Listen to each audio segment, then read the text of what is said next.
నమస్తే sir. Sir మాది మహబూబాబాద్ జిల్లా కురివి మండలం లింగెత్తుండ సార్ మాది. సార్ దొంగతనంగా ఎద్దు పట్టుకుపోయింది సార్. ఎండాకాలం ఇసి పెట్టాం సార్.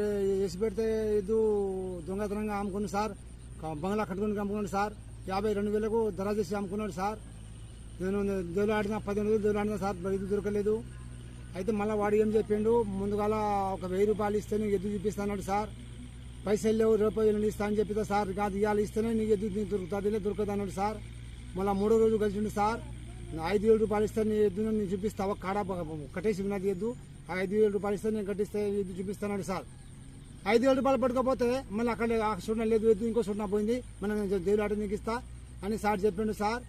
ఇప్పుడు 10 రోజులు కేసు పెట్టినా సార్. కూడా ఎవరు పట్టిస్తలేరు సార్, ఎవరు పట్టిస్తలేరు. తిరిగి కాళ్ళు వస్తున్నాయి.